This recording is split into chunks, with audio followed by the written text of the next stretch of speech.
What is up, everybody, and welcome back to Italian Football TV. We're going to talk about the game. I think that we all knew what was going to happen. Juventus against Empoli. They won 2-0, both goals coming from Mario Mandzukic and Alessandro. Going into halftime, actually, Empoli held Juventus off. They were pressing, but the chances were many for Juventus. And eventually, in the second half, like we said, they scored 2 goals, putting past Empoli. Mike, what did you make of this match? I mean, there were any surprises here. I was surprised a little bit that Empoli kept Juve 0-0 up until halftime. They were actually pressuring a lot. They played pretty decent, played that good defense, but just couldn't hold it on. It looks like they were too tired, and Juve just scored 2 in the second. I think I even tweeted out, I said that Empoli was pressing Juve very high up. They were trying to stop them from building from the back. But it didn't work. They did get tired. And they were trying, I'll give them credit for trying, but Juve had many chances in the first half. Sometimes always crossing the ball too much. It was getting very frustrated from my end, but the crosses actually did work. Juan Cuadrado, he helped a lot with that one to Mario Mandzukic, and then they scored again. And what was really interesting to me was that Allegri put in, first of all, Bonucci. He's been suspended last week in a Champions League match against Porto for disciplinary reasons. He did start with Rugani. But what was interesting to me is that at 2-0, Juventus were winning 2-0 against Empoli. Tired legs definitely from the Champions League match. He takes off Sturaro, who's playing in an attacking position, and he puts on Paulo Dybala.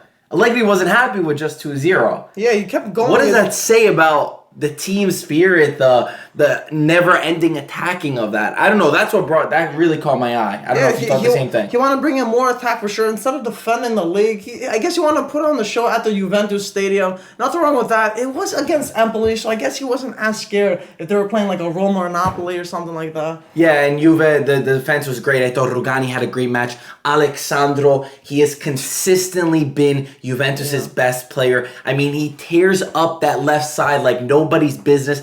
Who knows when he's going to get that call for Brazil? It's absolutely insane. And it's kind of crazy because, the other best left back in the world is probably Marcelo, and he plays in the same position and for the same national team. But Alessandro has been a key player for the Juventus squad. They were actually saying that, the commentators were actually saying that on BN Sports that aside from Marcelo, Alessandro is the best left back. I think I agree with that. In second. I think he is really the number 2 best right left now, back. he's pretty maybe even 1.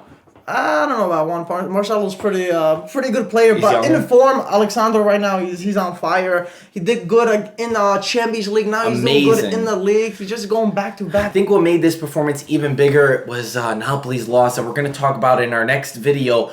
They go 12 points above Napoli, 10 above Roma. Roma do have a game in hand. They play tomorrow against Inter, but still, 10 points are massive. Was this the game that gave Juventus the Scudetto? 30th consecutive win in the Serie A at home. That is another broken record. By the way, just needed to add that in. It's just insane. Who does this? The team is so freaking strong. These games, you're always seeing some of the, maybe Napoli or Roma, they struggle against some of the smaller teams and don't pick up the points. It seems like Juve is a machine that just keeps getting all the points. No, it's true. Juve are definitely one of the... Was this a game that gives Juventus the Scudetto? Was this it? You know what they were saying also on BN Sports? That the Curva was actually singing, "We are the champions of Italy." And they were just singing, and this could be the mark. 10 points, it's a big thing. They're running out of games. Roma's winning games, but it's just not enough. Juve aren't slipping, and if Juve don't slip, you can't catch up.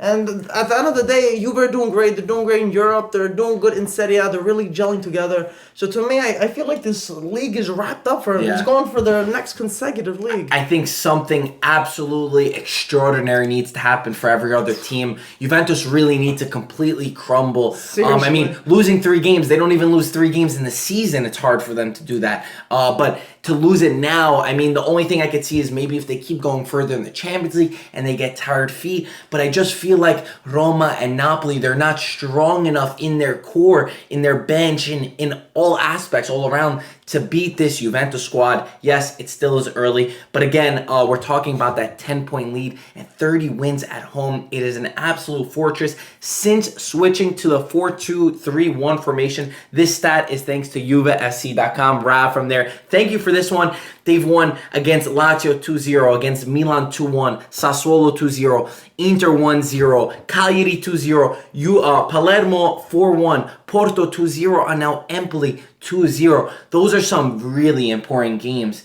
And this new formation, this attacking formation, is pushing them to go there. And now with Claudio Marchisio back, he was an absolutely key player in this game. I mean, the work that he does goes so unnoticed. It only goes unnoticed until they're missing him and they realize all those challenges in the midfield that he wins, all those balls that he wins in the midfield, how important and vital he is to building this team. I mean, I can't see anything slowing Juventus down besides themselves. Plus, they have Marquisio's one-of-a-kind player. He's a different team. It's a different team when Marquisio is playing and when he's not. And Juve just have great players on the bench playing, and they have great rotation. Not the other Serie A squads. They don't have the same quality and depth that they have. So I feel like even if they can rest a few players, they can still dominate in the league. I mean, what kind of team can keep Bonucci on the bench and then still comfortably win over Porto? I mean, there are not many in all of Europe that could do this. And with that core that they've built, Juve are really strong. Guys, thank you for watching this. We need to know from you, is the Scudetto wrapped up? Let us know in the comment section below. As always, thank you for watching and put your other thoughts in the comment section below. Thank you for watching and we'll talk to you soon. Ciao ragazzi.